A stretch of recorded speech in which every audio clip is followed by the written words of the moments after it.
जितने लोग पहली बार आए हैं, जितने लोग लगातार आते रहते हैं, मैं आप सबका स्वागत करती हूँ। एक बार जोर से तालियों को बजाएंगे, अपने पड़ोसी को देख के बोलेंगे तेरा स्वागत है आज परमेश्वर की इस जीवित उपस्थिति में।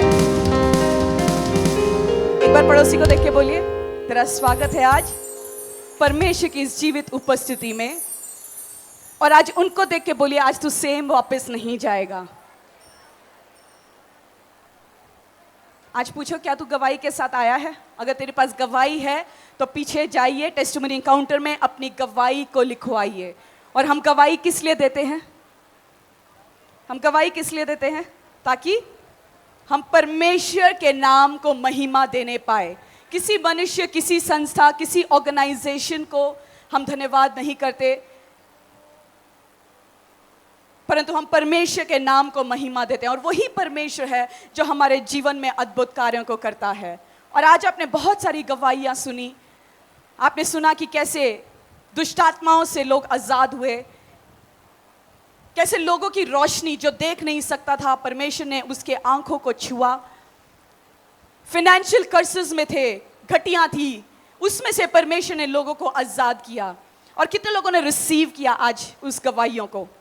क्योंकि जब आप रिसीव करते हैं आप भी गवाहियों के साथ वापस आते हैं। हमने पिछले हफ्ते एक गवाही को सुना जिसमें उस बहन ने बोला, जब वो राशन कार्ड की गवाही दे रही थी, मैं भी वहां बैठे हुए क्या कर रही थी? उसको रिसीव कर रही थी। मैं भी आमेन के साथ रिसीव कर रही थी कि परमेश्वर तू मेरे जीवन में भी यही कार्य करेगा। सो आप जब गवाहियों को सुनते हैं आप आमेन के साथ रिसीव कीजिए, क्योंकि अगली गवाही आपकी होगी। आमेन। अगली हीलिंग की गवाही, डिलीवरेंस की गवाही किसकी होगी? बोलो मेरी होगी गवाही। और मैं आज गवाही दे के जाऊंगा।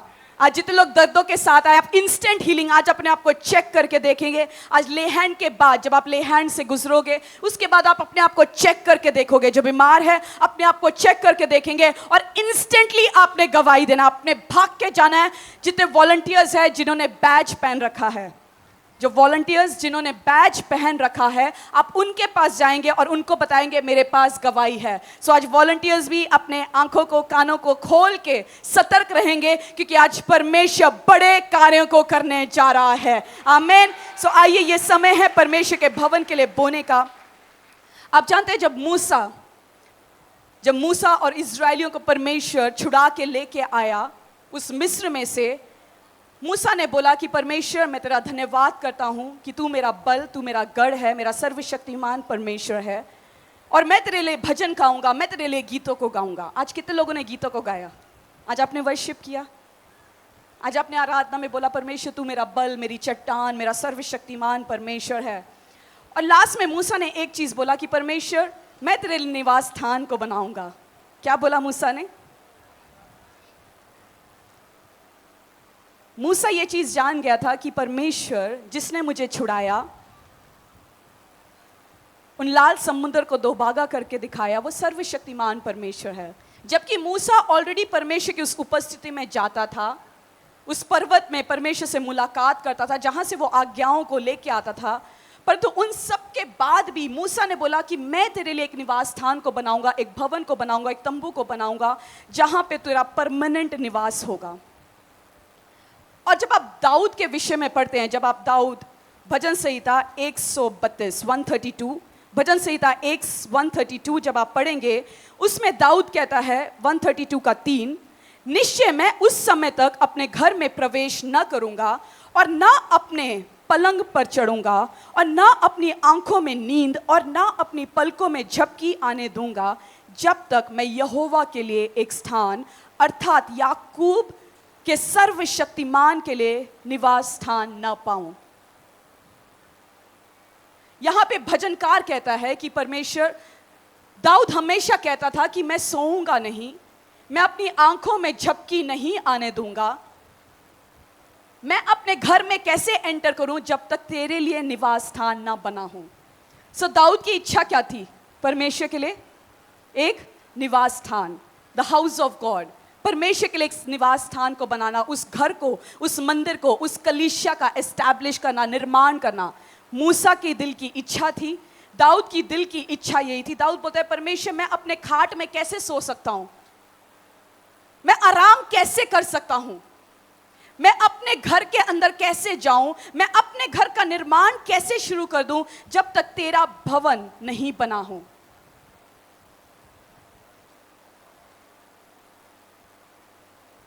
और दाऊद ने यही कहा कि परमेश्वर मैं नहीं कर सकता, क्योंकि मैं तेरे लिए क्या करना चाहता हूं, निवास स्थान को बनाना चाहता हूं। और आप जब यूहन्ना में पढ़ते हैं, यूहन्ना 2:17 में वचन कहता है यीशु मसीह को वो मंदिर की धुन हमेशा सताती रहती थी। किसकी धुन? मंदिर की। आप पढ़ेंगे यीशु मसीह हमेशा मंदिर में जाते थे, उस आराधनालय में जाते थे, सिनेगॉग में जाते थे, और यीशु मसीह का हृदय भी हमेशा उस मंदिर पे था। यीशु मसीह अलग अलग जगहों में भी प्रार्थना करते थे, पहाड़ पे जाते थे, अलग अलग जगहों में जाके प्रार्थना करते थे, परंतु वो मंदिर में भी जाके बैठते थे, प्रार्थना करते थे। और वचन कहता है उस मंदिर की धुन क्या करती थी? यीशु मसीह को सताती थी। आज आप कहां पे आए हैं? आज आप परमेश्वर के इस मंदिर में, इस भवन में, उस चर्च में, हाउस ऑफ गॉड, यहां पे आए हैं आप। क्या आप उसकी धुन आपको सताती है? उसकी धुन सताती है आपको? परमेश्वर के भवन का धुन सताता है आपको?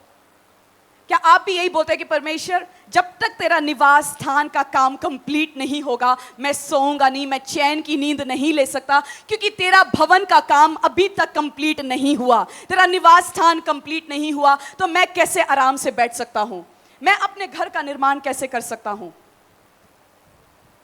हग्गई की पुस्तक जब आप पढ़ते हैं, हग्गई की पुस्तक 1-2 से आप जब पढ़ना शुरू करेंगे, वहां पे परमेश्वर उस भविष्यवक्ता के द्वारा कहता है कि तुम कहते हो कि परमेश्वर के भवन का, घर का निर्माण का काम अभी शुरू नहीं करना चाहिए, अभी टाइम नहीं आया। क्या नहीं आया? टाइम नहीं आया भवन का काम शुरू करने का। क्यों इतनी जल्दी है भवन का काम कंप्लीट करने के लिए? अभी टाइम नहीं है, अभी बहुत समय है, जब समय आएगा हम तब कंप्लीट करेंगे।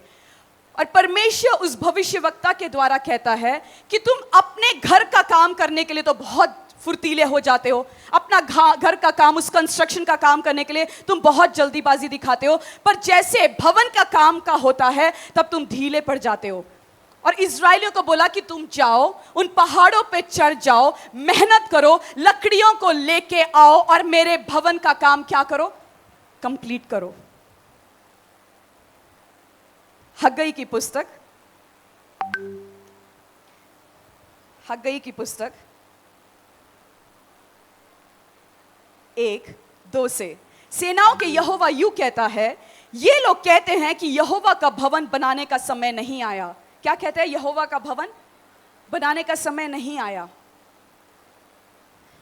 मुझे याद है जब हम लोग पिछले जगह में, जब फजीपुर में थे, उस टाइम जब कंस्ट्रक्शन का काम चल रहा था, आप जानते हैं कि वहाँ पे एक छोटा सा शेड था, और जब कंस्ट्रक्शन का काम चल रहा था तो लोगों ने आके बोला कि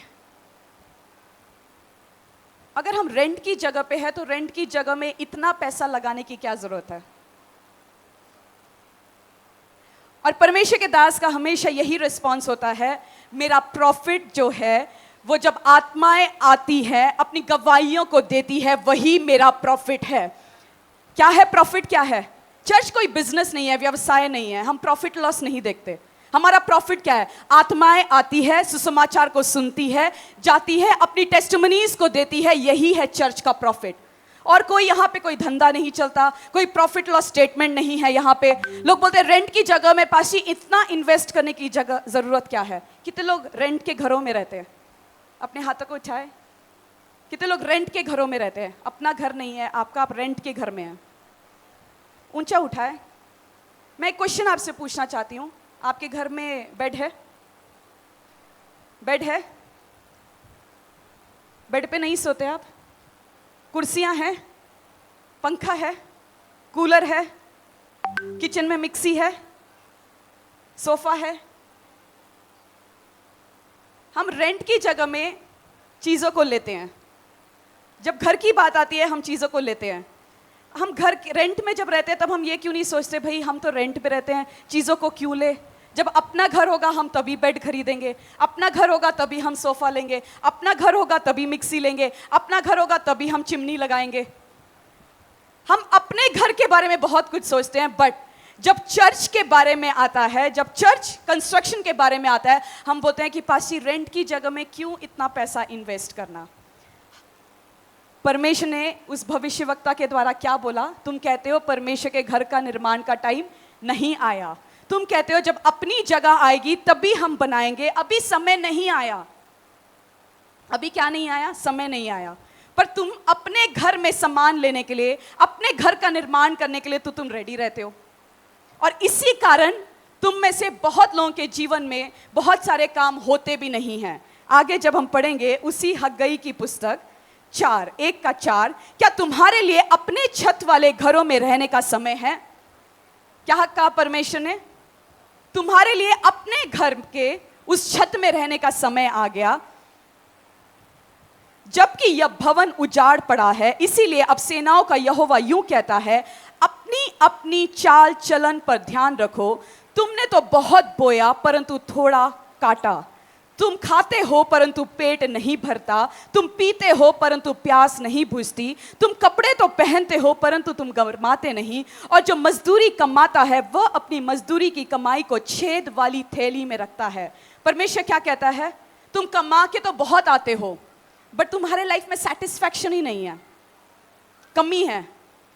तुम कपड़े तो बहुत पहनते हो परंतु फिर भी तुम्हें गर्मी नहीं लगती, तुम खाते बहुत हो परंतु फिर भी तुम्हारी भूख नहीं मिटती, तुम पानी खूब पीते हो परंतु फिर भी तुम्हारी प्यास नहीं मिटती। क्यों? क्योंकि तुम्हारा नजर अभी भी परमेश्वर के भवन के ऊपर, उसके कार्यों के ऊपर नहीं है। तुम अपने नीड्स के ऊपर, अपनी जरूरतों के ऊपर ही अपने नजरों को लगा के बैठे हो। आगे लिखा है, सेनाओं का यहोवा तुमसे यूं कहता है, अपनी अपनी चाल चलन पर सोचो। क्या करना है? अपनी अपनी चाल चलन पर सोचो। पहाड़ पर चढ़ जाओ और लकड़ी ले आओ और इस भवन को बनाओ और मैं उसको देखकर प्रसन्न होऊंगा। आज कितने लोग आप खुश हैं इस भवन का काम देखते हुए? आप खुश हैं? कितने लोगों ने बोया? मैं चाहती हूं आप हाथ ना उठाएं। आप जानते हैं आपने बोया नहीं बोया परमेश्वर के भवन के लिए, परंतु आपने अब तक नहीं बोया। मैं आपको यह कहना चाहती हूं, जब भवन का काम चल रहा है आप बोइए, चाहे थोड़ा बोना हो चाहे ज्यादा बोना हो, आप बोइए। क्योंकि उसके साथ, जैसे भवन का काम चल रहा है, उसके साथ एक ब्लेसिंग अटैच्ड है। आप जानते हैं जब भवन का काम चलता है उसके साथ भी एक ब्लेसिंग अटैच्ड है, और जब आप उसके लिए बोएंगे वो ब्लेसिंग्स टू ब्लेसिंग्स में आप जाएंगे। मेरा विश्वास है जैसे ये भवन का काम कंप्लीट होगा, आपके घरों में भी जो कमियां हैं उसको परमेश्वर दूर करेगा और आप फाइनेंशियल टेस्टिमनी के साथ वापस आएंगे। आप ये टेस्टिमनी देंगे कि पाशी, जब मैंने बोया भवन के कंस्ट्रक्शन के लिए, मेरे घर का काम पूरा हुआ, मेरा रेनोवेशन शुरू हो गया, मेरा फाइनेंस जो रुका हुआ था वो आ गया जब मैंने बोया। सो आप, हम सब ने बोया है। आपने नहीं बोया, आप बोइए और फिर देखिए कि कैसे आप टेस्टिमनी के साथ नहीं आते। और आगे लिखा है, तुमने बहुत उपज की आशा रखी परंतु देखो थोड़ी ही है, और जब तुम उसे घर ले आओ तब मैंने उसको उड़ा दिया। सेनाओं के यहोवा की यही वाणी है। ऐसा क्यों हुआ? क्या इसीलिए नहीं कि मेरा भवन उजाड़ पड़ा है और तुम में से प्रत्येक अपने अपने घर को दौड़ा चला जाता है। इस कारण आकाश से ओस गिरना और पृथ्वी से अन्न उपजना दोनों बंद है। मेरी आज्ञा से पृथ्वी और पहाड़ों पर और अन्न और नए दाखमधु पर और ताजे तेल पर और जो कुछ भूमि से उपजता है उस पर और मनुष्यों और घरेलू पशुओं पर और उनके परिश्रम की सारी कमाई पर भी अकाल पड़ा है। सो परमेश्वर कहता है कि क्योंकि तेरा सोच विचार ऐसा है, तेरा नजर मेरे भवन के ऊपर नहीं है, मेरे भवन के कार्यों के ऊपर नहीं है, इसीलिए तेरे घर में भी कमी है, घटिया हैं। तू अपने सोच विचार, अपने चाल चलन पर क्या करना है? ध्यान करना है। मूसा की इच्छा क्या थी? मूसा की इच्छा क्या थी? मूसा की इच्छा क्या थी? परमेश्वर के लिए एक निवास स्थान को बनाना। दाऊद की इच्छा क्या थी? परमेश्वर के लिए एक निवास स्थान को बनाना। और यीशु मसीह ने बोला कि भवन की धुन मुझे हमेशा सताती रहती है। और जब आप बाइबल में देखेंगे, नहमिया जब उसने अपने कंफर्ट जोन को छोड़ा, किस लिए छोड़ा? जब उसने सुना कि शहरपनाह जो परमेश्वर का भवन, वो मंदिर का जो शहरपना है, वो उजाड़ पड़ा है, उसने भी अपने कंफर्ट जोन को छोड़ा और वो उस शहरपना के निर्माण के कार्यों के लिए शुरू हो गया। प्रेशर्स को झेला, बिल्कुल झेला। लोगों ने बोला, अरे क्या समय आ गया है अभी शहरपना का निर्माण करने का। अलग अलग लोगों ने उसको खत लिखा, फेसबुक के द्वारा, सोशल मीडिया के द्वारा लोगों ने बहुत कुछ बोला। उस टाइम सोशल मीडिया, फेसबुक नहीं था, उस टाइम खत चलता था। खतों के द्वारा बहुत कुछ बोला। तो क्या उसने काम बंद कर दिया? जब भी कोई लेटर आता था, वो अपनी टीम को बोलता था, चलो तैयार हो जाओ, अब तुम यहां खड़े हो जाओ, अब हम और ज्यादा मेहनत करेंगे, और ज्यादा काम करेंगे। जब भी कोई लेटर आता था, कोई सताव आता था, कोई परेशानी उसके सामने आता था, वो और फायर के साथ बढ़ जाता, बोलता था, अब तो मैं कंप्लीट करूंगा, परमेश्वर का कार्य को मैं कंप्लीट करके ही जाऊंगा। उसने भवन के लिए हर एक चीज को सेट किया, फिर ही वो वापस गया अपने काम के लिए। पौलुस, आपके पास बाइबल है? कितने लोग आज बाइबल लेके आए हैं? Complete Bible. आप नया नियम खोलेंगे, नए नियम में से सबसे अधिक जो किताबें हैं वो पौलुस ने लिखा। और पौलुस भी जाके क्या करता था? कलीसियाओं का स्थापना करता था।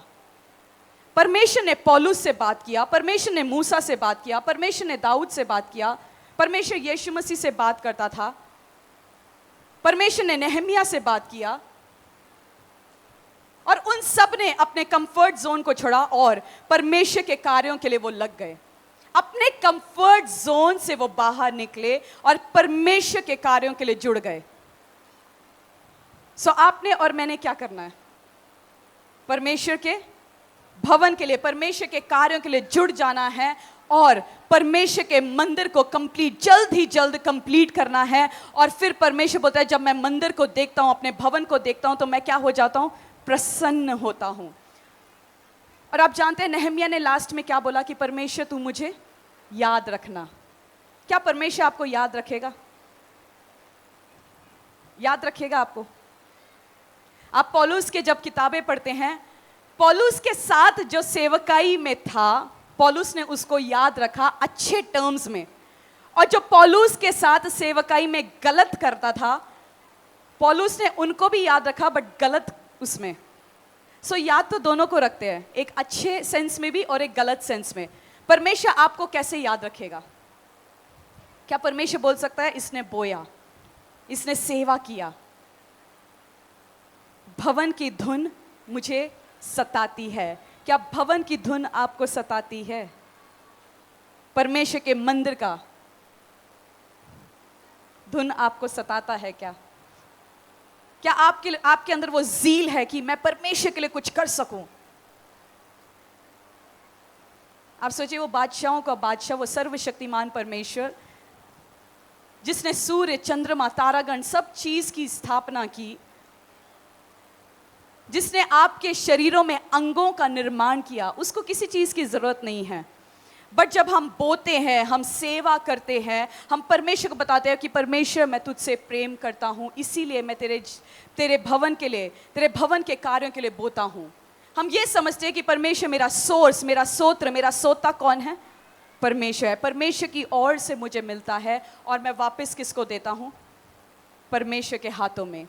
और भवन, बहुत सारे लोग बोलते हैं कि पास जी, बाइबल कहती है कि जहां 2 या 3 लोग मिलते हैं, हम लोग घर पे बैठ के आराधना करते हैं, हमारा चर्च घर में है। बाइबल कहती है जहां 2 या 3 मिलते हैं, वहां पे परमेश्वर की उपस्थिति आती है। क्या आती है? परमेश्वर की उपस्थिति। जहां 2 या 3 मिलते हैं, उसको चर्च नहीं कहते। जहां 2 या 3 मिलते हैं, परमेश्वर की उपस्थिति जरूर आती है। आप बाइक में जा रहे हैं, आप और अपनी पत्नी, आप दोनों मिलकर प्रार्थना कर रहे हैं, उस बाइक में भी परमेश्वर की उपस्थिति आती है। आप गाड़ी में आराधना करते हुए, वर्शिप सॉन्ग चलाते हुए, अन्य भाषा में जब आप प्रार्थना करते जाते हैं, वहां पे भी परमेश्वर की उपस्थिति आती है। इसका मतलब आपका गाड़ी चर्च नहीं बन जाता। चर्च, परमेश्वर का भवन, परमेश्वर का मंदिर कौन सा है? जहां मिल के लोग आते हैं, परमेश्वर की आराधना करते हैं, वहां पे हम अपनी सेवाओं को देते हैं, अपने टैलेंट्स को, अपनी सेवाओं को, अपने फिनेंसेस को, अपने बीजों को वहां पे बोते हैं, वो चर्च है। और चर्च का पर्पस क्या है? चर्च का पर्पस क्या है? रूहों को बचाना।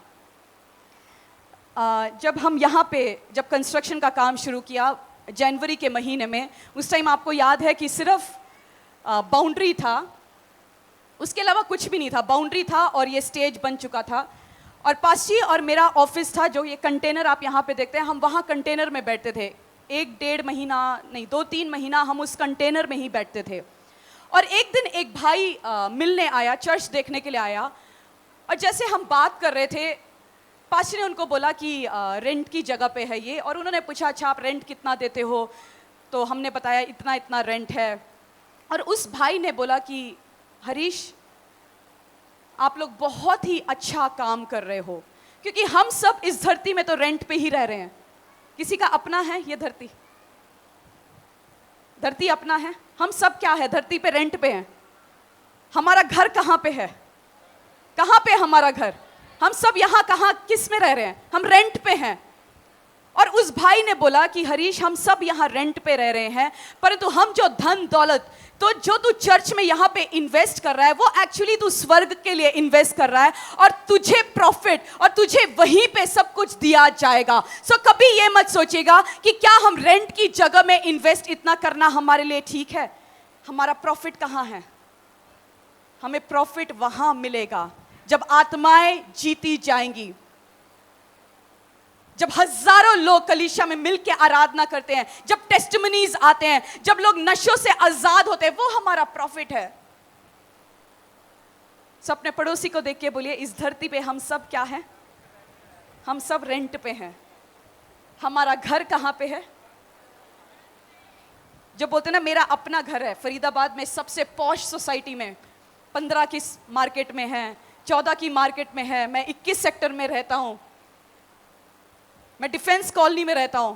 मैं आपको ये गुड न्यूज़ देना चाहती हूं, आप सब रेंट पे हो, क्योंकि जब आप जाओगे ना आप घर को लेके जाओगे, ना धन को लेके जाओगे। जो कपड़े आपने पहन रखे उन कपड़ों तक आप लेके नहीं जाओगे, बट एक चीज वहां आपको दिया जाएगा, वो है स्वर्गीय धन, जो वहां पे आप एक्यूमुलेट करेंगे। सो क्या आप उस धन के लिए काम कर रहे हो, या आप इस धरती के धन के लिए काम कर रहे हो? किसके लिए आप काम कर रहे हो? सो आज से किसके ऊपर नजरों को लगाना है? यीशु के ऊपर, यीशु के भवन के ऊपर आप नजरों को लगाइए। अपने हाथों में दशांश को उठाएंगे, दशांश को ऊंचा उठाते हुए व्यवस्था विवरण 14:22 में लिखा है, बीज की सारी उपज में से जो प्रति वर्ष खेत में उपजे उसका दशांश अवश्य अलग करके रखना। बीज की सारी उपज में से जो प्रति वर्ष खेत में उपजे उसका दशांश क्या करना? अवश्य अलग रखना। और जिस स्थान को तेरा परमेश्वर यहोवा अपने नाम का निवास ठहराने के लिए चुन ले, उसमें अपने अन्न और नए दाख मधु और टटके तेल का दशांश और अपने गाय बैलों और भेड़ बकरियों के पहलोटे अपने परमेश्वर यहोवा के सामने खाया करना, जिससे तुम उसका भय नित्य मानना सीखो। परंतु यदि वह स्थान जिसको तेरा परमेश्वर यहोवा अपना नाम बनाने रखने के लिए चुन लेगा वो बहुत दूर हो, और इस कारण वहां की यात्रा तेरे लिए इतनी लंबी हो कि तू अपने परमेश्वर यहोवा की आशीष से मिली हुई वस्तुएं वहां तक न ले जा सके, तो उसे बेच के रुपयों को बांध लेना, हाथ में लिए हुए उस स्थान पर जाना जो तेरा परमेश्वर यहोवा चुन लेगा, और वहां गाय बैल या भेड़ बकरी या दाखमधु या मदिरा या किसी भांति की वस्तु क्यों ना हो, जो तेरा जी चाहे उसे उसी रुपयों से मोल लेकर अपने घराने समेत अपने परमेश्वर यहोवा के सामने खाकर आनंद करना, और अपने फाटकों के भीतर के लेवियों को न छोड़ना, क्योंकि तेरा साथ उनका कोई भाग या अंश ना होगा। सो परमेश्वर ने इज़राइलियों को क्या बोला कि जो तेरी बीज की सारी उपज है उसका दशांश क्या करना है? अलग रखना है। बीज की सारी उपज। आप जानते हैं उस टाइम इजरायली लोग क्या करते थे? ज्यादातर उनका क्या था? फैक्ट्रियां थी, तब फैक्ट्री थी कोई, कि लोग इजरायली लोग जा रहे हैं सूट बूट पहन के, हम जाएंगे आज फैक्ट्री में काम करेंगे, मेहनत करेंगे और पैसा लेके आएंगे। नो, उस टाइम इजरायली लोग खेती बाड़ी करते थे, उनके पास बैल गाय बकरियां वो सब काम करते थे, खेती करते थे। सो परमेश्वर ने बोला जो तेरी बीज की सारी उपज है, बीज की सारी उपज, उसको क्या लेके आना? उसका दशांश लेके परमेश्वर के भवन में लेके आना, उस निवास स्थान में लेके आना, या वहां लेके जाना जहां तुम 2 या 3 इकट्ठा होते हो, वहीं पे जाके अपना ऑफरिंग डाल देना। या ये बोला तेरे घर में कोई पास्टर आता है प्रेयर के लिए, उसी को अपना दशांश दे देना। या ये बोला कोई इवेंजलिस्ट तेरे घर में आया, तू उसी को अपना दशांश दे देना। या ये बोला कि जब तू घर में बैठे खाना खा रहा है और कोई गरीब आके खटखटाए और तू खाना खा रहा है, तूने सोचा से इसके पास खाना नहीं है, मैं अपने दशांश को उठा के उसको दे दूं। परमेश्वर ने क्या बोला?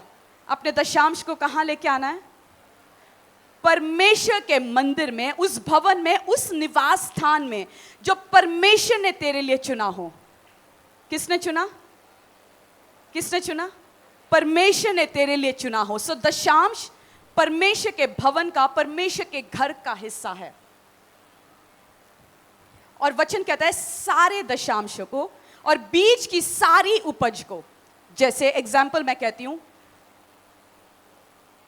एक किसान ने, इजरायली में से एक किसान उठता है, उसने अपने खेत में टमाटर बोया, उसने भिंडी बोया, उसने खीरा बोया, उसने घिया बोया।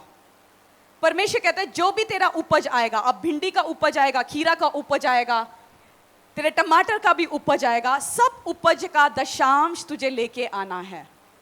ये नहीं कि मैं सिर्फ भिंडी का उपज लेके जाऊंगा, खीरा का दशांश नहीं लेके जाऊंगा, अपनी उपज का सारा दशांश। पासी आज मेरे लाइफ में कैसे एप्लीकेबल है? आप जो जॉब करते हैं, आपको जब सैलरी मिलता है, सैलरी का 10वां हिस्सा, सीधा कैलकुलेशन, आपके कमाई का 10वां हिस्सा आप कैलकुलेट कीजिए, वो दशांश है आपका। जो बिजनेस करते हैं, आप डेली अपने प्रॉफिट्स को कैलकुलेट करते हैं, उसका 10वां हिस्सा परमेश्वर का। आप जितने लोग बिजनेस के साथ, आप जॉब के साथ बिजनेस करते हैं, आप जॉब का भी दशांश और आपके बिजनेस का भी दशांश। इसीलिए वचन कहता है सारे दशांश। जो टीचर स्कूल में पढ़ाती है, शाम को आके फिर ट्यूशन लेती है, तूने अपने सैलरी का दशांश और तेरे ट्यूशन फीस का दशांश, सारे दशांश। ये नहीं मैं सैलरी का दशांश देता हूं और मैं ट्यूशन फीस का दशांश नहीं देता। वचन कहता है सारा दशांश कहां लेके आना है? परमेश्वर के भवन में, उस निवास स्थान में जो परमेश्वर ने तेरे लिए चुना है। और आगे कहा, इजरायलियों को बोला जो स्थान मैंने तेरे लिए चुना है, अगर वो दूर है तेरे लिए, तो ये नहीं बोला पीक पास में जो चर्च है वहां जाके अपने दशांश दे देना। क्या बोला? तू अपने गाय, बैल, बकरियों को बेच के जो पैसा तेरे पास आएगा, फिर उस भवन के पास जाना, वहां से ही उसी पैसे दे के सामान लेके फिर उस मंदिर में जाना और अपने ऑफरिंग को चढ़ाना। बट तेरा दशांश कहां के लिए है? उसी भवन के लिए, उसी निवास स्थान के लिए जहां मैंने तेरे लिए चुना है। बट मसीह लोग कई बार गलती क्या करते हैं? हम स्पिरिचुअल फूड खाते हैं, हम आत्मिक भोजन खाते हैं कहीं से और दशांश अब भेजते हैं कहीं और। बाइबल कहती है कि 10वां पूरा 10% हमें परमेश्वर के भवन में देना है। हम 10% नहीं देते, हम बोलते हैं 8% इस महीने दूंगा, अगले महीने क्या करूंगा? 8 + 2 मैं चार्जेस को भी लगा के मैं परमेश्वर को दे दूंगा। वचन क्या कहता है? सारे दशांश, कंप्लीट 10% जो पुराने नियम के अनुसार, और उससे ऊपर जितना आपको देना है वो आपके और परमेश्वर के बीच में है। सो यहां परमेश्वर ने इजरायलियों को यही बोला कि अपने सारे दशांश तू परमेश्वर के उस निवास स्थान में लेके जाना जो मैंने तेरे लिए चुना है, और वहां जाके तू बोना और मिलके वहीं पे भोजन करना। और लास्ट में ऐसा लिखा है, तब मैं तुझे आशीषित करूंगा, मैं तुझे ब्लेस करूंगा। और जब आप मलाकी 3:10 से पढ़ना शुरू करते हैं, बाइबल कहती है सारे दशांश परमेश्वर के भंडार में लेके आओ, ताकि परमेश्वर क्या करे? उस आकाश को, अब तो दिक्कत हो गई, आप शेड के ऊपर से आकाश को भी नहीं देख सकते। एक बार जोर से ताली बजाएंगे इन चद्दरों के लिए, परमेश्वर का धन्यवाद करेंगे, क्योंकि अब बारिश आए, आंधी आए, तूफान आए, हमें कोई डर नहीं, क्योंकि हम इस भवन के शेड के इन चादरों के नीचे हैं। उसी प्रकार जब आप परमेश्वर के भवन के अंदर, परमेश्वर के मंदिर में, परमेश्वर की उपस्थिति में, परमेश्वर की उस प्रेजेंस में आप लगातार रहते हैं, परमेश्वर आपको बचा के सुरक्षित रखता है। आपका नजर जब परमेश्वर के भवन के ऊपर लगा रहता है, आप जब सेवाओं के साथ परमेश्वर के साथ अड़े और खड़े रहते हैं, परमेश्वर आपको हर एक मुसीबतों से, हर एक महामारी से परमेश्वर आपको बचा के रखेगा, सुरक्षित रखेगा। हग्गई की पुस्तक में परमेश्वर ने अपने भविष्यवक्ता के द्वारा क्या बोला? अपने चाल चलन से मन को फिराओ, अपने सोच विचारों से फिराओ और दोबारा इस भवन का निर्माण का काम क्या करो? क्या करो? शुरू करो। भवन का निर्माण का काम शुरू करो। और जैसे मैंने बोला, नए नियम में पौलुस ने सबसे ज्यादा पत्र लिखे। अब पवित्र आत्मा ने गाइड किसको किया लिखने के लिए? पौलुस को बोला ना लिखने के लिए, और पौलुस ने उस पवित्र आत्मा की अगुवाई में वो लिखता गया, चर्चेस को दिया लेटर। और आज वो जब पत्र हम पढ़ते हैं, हम ब्लेस्ड होते हैं, हमारा जीवन चेंज होता है। परमेश्वर हमेशा एक व्यक्ति को चुनता है, उसको दर्शन बताता है और फिर लोगों को बोलता है उस दर्शन में क्या करना है? भागी बनना है। भवन का काम शुरू करने के लिए परमेश्वर ने अपने दास को बोला कि भवन का काम शुरू कर, शेड का काम दोबारा शुरू कर। और जब हम उस काम के लिए हम भी सहभागी होते हैं, हम भी बोना शुरू कर देते हैं, हम उस मिशन और विजन को जब हम कंप्लीट करते हैं, तो परमेश्वर हमारे संग रहता है और परमेश्वर हमें ब्लेस करना शुरू करता है। और परमेश्वर किससे बात करता है? अपने दास को इंस्ट्रक्शन देता है, ये काम शुरू कर। परमेश्वर ने पौलुस को बोला कि तू फिलिपियों की कलीसिया को लिख, तू कोरिन्थ की कलीसिया को लिख, तू कोलोसियों की कलीसिया को लिख। या लोगों को बोला कि भाई पौलुस को जाके बोलना कि तू इस पत्र को लिखना शुरू कर। किसको बोला? परमेश्वर ने। किसको बोला? किसको बोला?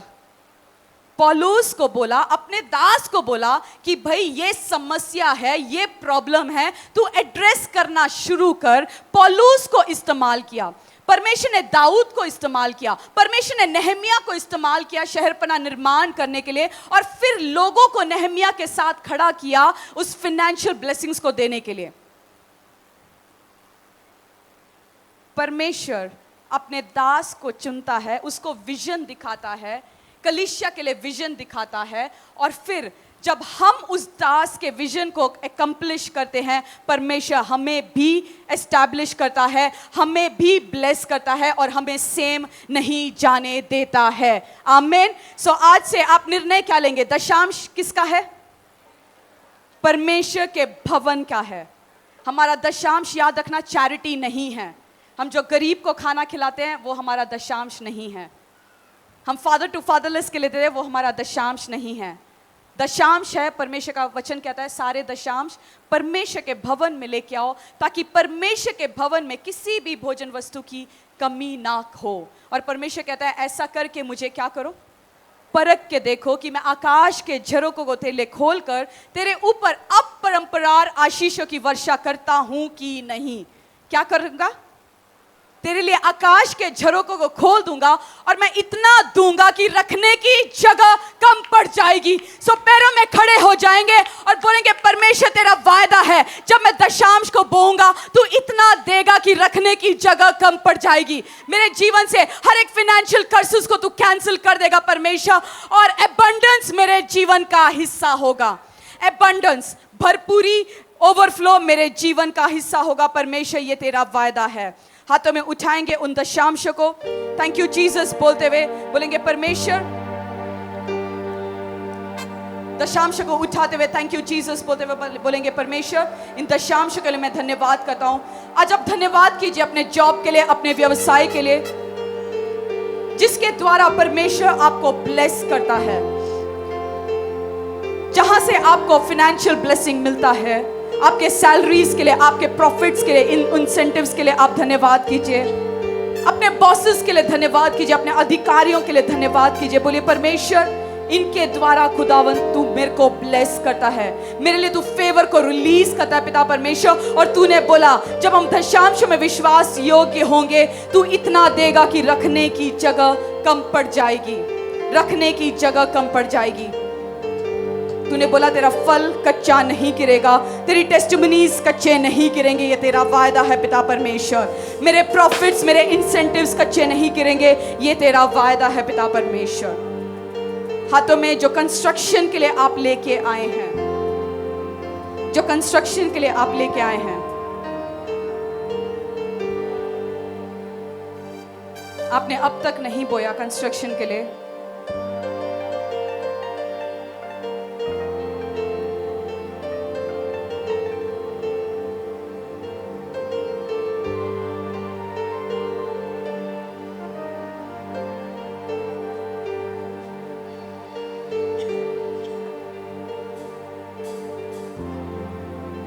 आज बोलेंगे परमेश्वर मैंने आज तक, अब तक, इस मोमेंट तक नहीं बोया।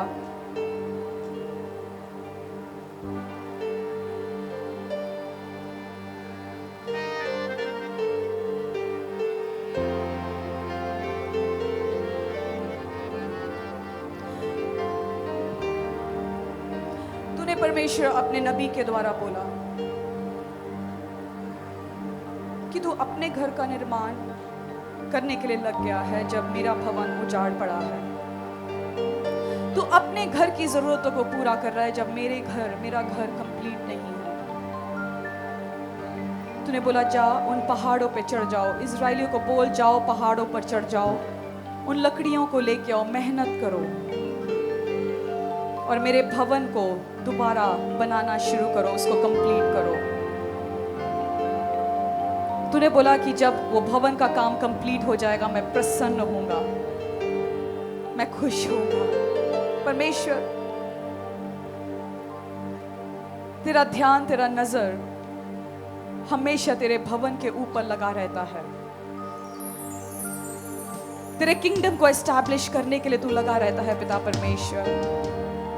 उस रूहों को बचाने के लिए परमेश्वर तूने अपने चेलों को बोला, जब जाते जाते भी तूने बोला जाओ और सुसमाचार को फैलाओ।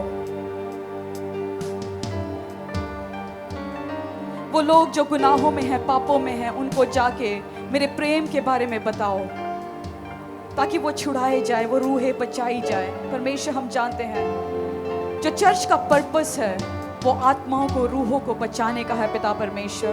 खुदावंद हम जानते हैं परमेश्वर जब रूहें बचेगी तो हमें भी याद रखेगा परमेश्वर। उस स्वर्ग में खुदावंद हमारा भी नाम लिखा जा रहा है परमेश्वर, और कितने रूहें हमारे द्वारा बची परमेश्वर ये भी लिखा जाता है खुदावंद। और उस धन के लिए, उस स्वर्गीय धन को जो हम इकट्ठा कर रहे हैं परमेश्वर, हमारा नजर उस स्वर्गीय धन के ऊपर है परमेश्वर। और खुदावंद जब तेरे भवन का कार्य जल्द से जल्द कंप्लीट होता है परमेश्वर, उस नेहमिया के समान हम भी बोलेंगे हमें याद रखना खुदावंद, मेरे सैक्रिफिशियल ऑफरिंग को याद रखना परमेश्वर। जो मैंने कमियों में से बोया, मैंने घटियों में से बोया परमेश्वर, उसे याद रखना खुदावंद। जितनी लेडीज ने अपने सोना को बोया परमेश्वर, उनको याद रखना खुदावंद। जितने लोगों ने परमेश्वर अपने लास्ट उस जो सेविंग्स में से निकाल के बोया परमेश्वर, उस बैंक बैलेंस को नील जीरो करते हुए बोया परमेश्वर, तू उनको याद रखेगा खुदावंद।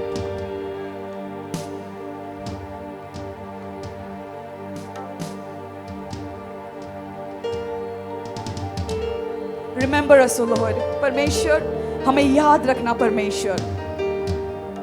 जब भवन के अंदर खुदावन जो नशे में लोग आते हैं, जो व्यभिचारों के साथ ग्रसित लोग आते हैं, दुष्ट आत्माओं से ग्रसित लोग आते हैं परमेश्वर, और खुदावन जब वो अपनी टेस्टिमनीज को देते हैं खुदावन, तू मुझे भी याद रखना क्योंकि मैंने भी उसके प्रति बोया परमेश्वर, मैंने भी उसके प्रति बोया परमेश्वर। हमें याद रखना खुदावन, हमें याद रखना पिता परमेश्वर। हाथों को ऊंचा उठाते हुए, दशांश को ऊंचा उठाते हुए, उस कंस्ट्रक्शन के लिए जो आज आप सैक्रिफिशियली बो रहे हैं, आज आप सैक्रिफिशियली बो रहे हैं भवन के कार्यों के लिए, आज हाथों को ऊंचा उठाते हुए चर्च याद रखना कि यीशु मंदिर में बैठते हुए लोगों के ऑफरिंग्स को देखता था, वो कैसे बोते हैं वो देखता था, वो कमियों में से कैसे बोते हैं और एबंडेंस में से कैसे बो रहे हैं वो भी देखता था। और परमेश्वर ने उस उस विधवा के उस चिल्लड़ को भी याद रखा। उस स्त्री ने जो बहुमूल्य इत्र यीशु के ऊपर उंडेल दिया, उसके साल भर का जो इनकम था उसने उंडेल दिया परमेश्वर के ऊपर, उसको भी याद रखा। आज जो आप उंडेलते हो परमेश्वर के चरणों में, परमेश्वर के कार्यों के लिए, परमेश्वर आपको याद रखेगा, आपके घराने को याद रखेगा। वचन कहता है आपके आंसुओं को वो कुप्पी में रख के वो याद रखता है। जो आंसुओं को बहाते हुए आप बोते हैं उस हन्ना के समान परमेश्वर आपको याद रखेगा और आपको टेस्टिमनीज के साथ वापस भेजेगा, फाइनेंशियल टेस्टिमनीज के साथ आपको वापस भेजेगा। हाथों को ऊंचा उठाते हुए अगले 1 मिनट और मैं चाहती हूं आंखों को बंद करेंगे। आप इससे पहले ऑफरिंग्स को दे, आप आंखों को बंद करेंगे।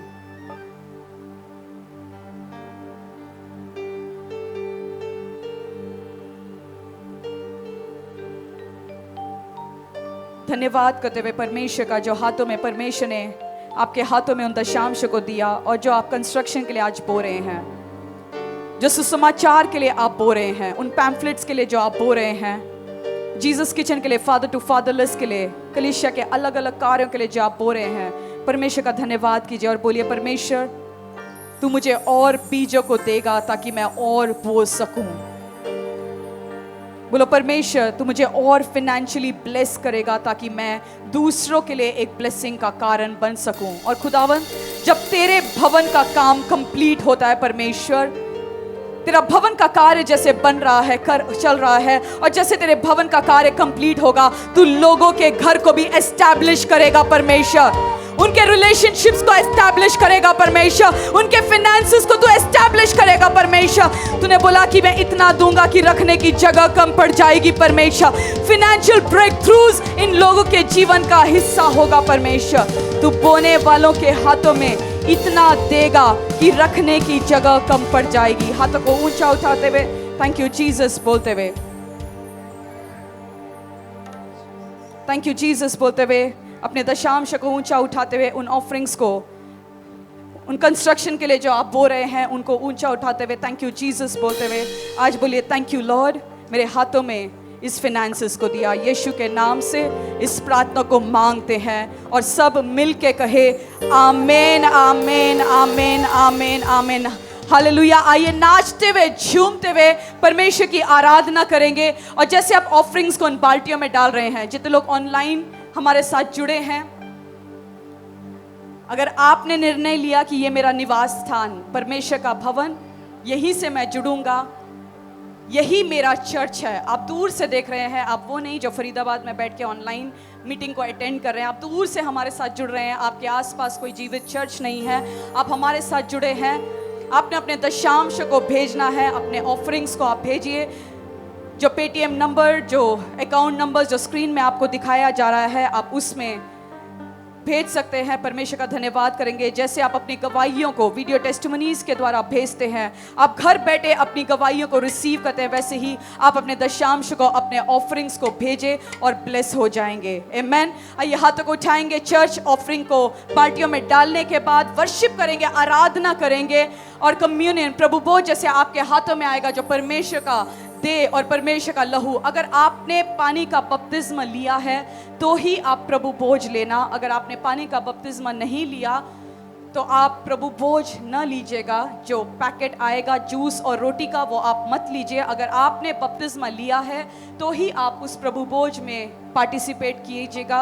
और अगर आप बपतिस्मा लेना चाहते हैं, मीटिंग जो आमेन प्रेयर होने पर आप पीछे जाएंगे, ऑफिस में जाके आप अपने नाम को लिखवा सकेंगे और उसके बाद हम प्रभु भोज में जाएंगे, हाथों को उठाते हुए वर्शिप में जाएंगे। अगले कुछ मिनट हम मूवमेंट्स नहीं करेंगे और तैयार हो जाएंगे, आत्मा को तैयार करेंगे। बोलेंगे परमेश्वर तेरे दास जैसे हमारे बीच में आते हैं खुदावन, तेरे दास के द्वारा मेरे जीवन में अद्भुत कार्य हो खुदावन। उनके द्वारा जो वचन आज मेरे जीवन में बोया जाएगा परमेश्वर, वो 100 गुना फलों को लेके आएगा परमेश्वर। आज जो ले हैंड मेरे ऊपर होगा परमेश्वर, वो ले हैंड के द्वारा परमेश्वर मेरे हर एक जुए, मेरे हर एक बीमारी, हर एक कर्जे आज टूट जाएंगे परमेश्वर। वो ऑयल अभिषेक जो आज मेरे ऊपर आएगा परमेश्वर, वो अभिषेक के कारण हर एक जुआ तोड़ा जाएगा। सो स्पिरिट में, आत्मा में रहेंगे और आज ले हैंड के लिए तैयार हो जाएंगे। अपने फाइलों को, अपने फाइल्स को, अपने डॉक्यूमेंट्स को, अपने फोटोज को तैयार करेंगे और बोलेंगे परमेश्वर आज तेरे दास के द्वारा मेरे जीवन में अद्भुत कार्य करना। आइए हाथों को उठाते हुए, नाचते हुए, झूमते हुए वर्शिप में जाएंगे।